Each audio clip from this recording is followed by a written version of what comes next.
you everyone for joining us. We have Zach McKinstry now available.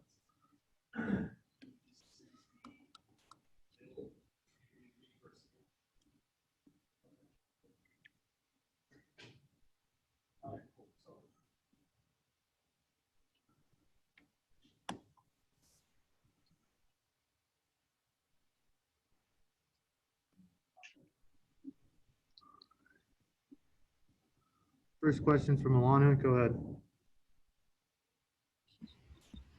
Hey, Zach, congratulations. What was it like for you to be able to know that you made that active roster and had an opportunity to get into a game? First and foremost, I just wanted to say send out prayers to Jock's family. I know it's a hard time for them. But, I mean, I was riding down on the bus with GM, one of the GMs, Brendan Gomes, and he told me that morning that I was active and that I'd be playing in place for Jock that day. Or I wouldn't be playing, but I'd be on the roster. I would imagine that's a dream realized for you. How'd you take the news? Good. I texted my family, let them know that I was going to be active and that they should probably tune in a little bit and see if I get that at bat or find a way on the field. When I talked to you in summer camp, you said one of the things that you were working on was breathing a little bit more in the box and trying to calm your legs below you. Have you made progress in those areas? Yesterday was a little tough. I was standing up there for a little bit as Manny Machado was walking over to third base, and then it kind of just hit me like a tsunami just of emotions and just looking back on the years of baseball and, you know, the work you put in, all those winters and the cold winters going and waking up early, all that stuff. It kind of all hit me at once, and my nerves were shooting through the roofs, and my heart was beating hard, and yeah, just breathing, and I was trying to get focused in. I thought I had an all right at bat, swung at good pitches that were in the strike zone, and he just made a really good pitch, that last pitch. How do you think you will reel in those emotions moving forward and realize it's the same game that you grew up playing? Yeah, JT was talking to me after my bat yesterday. He's like, hey, man, I struck out my first at bat too. So he knows what he was just telling me about his story and his first at bat or his first hit and his first start and all that stuff. It definitely helps having a veteran coming to pat you on the back and tell you everything's going to be all right, and that he was right there in the same spot as you one time, and I was a 10-year big leaguer. So that's always great to have. Yeah, 10-year big leaguer and over 1,000 hits. What have you worked on since the last time we spoke at the secondary site in between summer camp and your major league debut yesterday? What's been the biggest focus for you? Just trying to get reps all the positions that I play. A lot of reps at shortstop, a lot of reps in the outfield. Just trying to maintain that and keep learning every day from that. Just when I would come up on the taxi squad, Mookie Betts would talk to me a little bit about the outfield and just taking those things over there and trying to work on them. And with the bats, just, you know, trying to stay patient. Guys weren't really throwing strikes over there, so it was tough to have like a great at bat. And you're trying to get hits. You don't want to walk. They're kind of just simulated games, so you kind of want to see what your swing's doing over there. But it was kind of tough. Some days, but other days were better than some. It's baseball, so you know how it goes. Well, congratulations. Good luck to you. Thank you.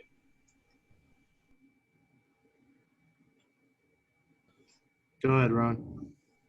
Hey, Zach, I'm sure when you envision your major league debut, there's, you know, family and friends in the crowd and everything like that. I'm just curious, you know, what it's like to debut in the midst of a pandemic. Yeah, I mean, just, you know, you have more focus on the field, and you don't really have to worry about the fans chiming in as much, and you kind of look out on the field. For me, I look around the field before I'm at bat. That was probably a bad idea. I looked out and saw Tatis and Manny Machado and those guys, and it was pretty surreal feeling when you're stepping in the box there. What'd the family have to say about everything? You know, my dad had some encouraging words, and just they were happy for me, and just, you know, they were hoping I was going to get a hit, but obviously it didn't happen. But yeah, just they told me to stick with it, and they'll come. Just have good at bats. You talked a little about the alternate site. In a normal year, if you were getting called up at this time, you probably would have played, a ton of minor league games, real minor league games. How hard is that to go from that simulated setting to all of a sudden you're hitting in a pennant race? Yeah, I mean, it's tough. It's definitely a hard transition, not playing any games all year, and then all those emotions kind of just hit you all at once, and you're not really sure how to deal with it at the time.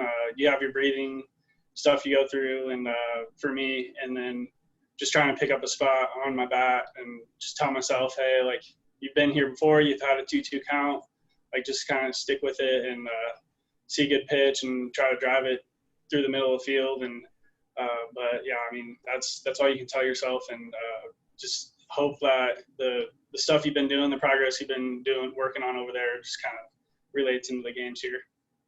Thank you. Next question's from Eric Steven. Go ahead. Zach, I was wondering if the previous time you were called up for a day, did that at all help your nerves, or I guess any of the times you were on the taxi squad, just sort of being around, being able to like soak it in a little bit? Did that help at all yesterday? I was thinking more of like it probably built up those emotions even more. It's kind of like if you're at a amusement park and you were standing in line and the ride you really wanted to ride on kind of shut down on you, and you were like this third person in line to get on the ride, and you had to wait 2 or 3 weeks or a month to go back on that ride.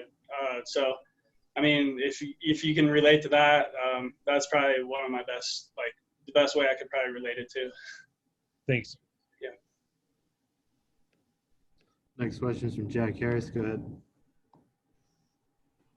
Hey, Zach, a lot of guys drafted in your year now are up on the big league roster. I mean, what has it been like seeing guys that you're drafted with sort of progress? Like, how close of a group is that, the guys drafted in your year? And just kind of what is it like seeing, a lot of young guys, being back with them now on the MLB team? Yeah, it's pretty cool. It makes the clubhouse scene a lot better when you have guys that you've come up through the minor leagues with, and get to play with them and put a Dodger uniform on with them, and just you have that same goal through all the way through, and you make it a reality. Thank you. Got time for one more. Go ahead, Ron.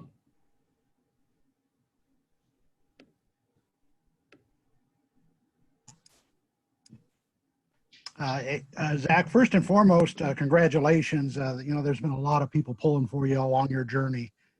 And during that journey, is there any one person who inspired you the most to stick with it and really keep going? I mean, if I had to point out one guy, it was probably Hennessy from our AA manager. He really locked me in and had confidence in me and was really rooting for me every step of the way last year, and just kind of drilled that confidence into me and tried to make me the best player I could be every day. And he wanted me out there competing as hard as I could every day. And he told me that after even a bad game that I was a second baseman the next day. It didn't matter what I did, and just played hard. And that definitely helped me with my confidence and move my progress even farther in the locker room around the guys, and even in the big league locker room, and just having the confidence to ask them questions and go out through the day and have that same routine. I would be in serious trouble if I didn't pass along congratulations from the Rancho Cucamonga Quakes Booster Club and also the staff down there at RC. Thank you. Thanks, Zach. Thanks, everybody.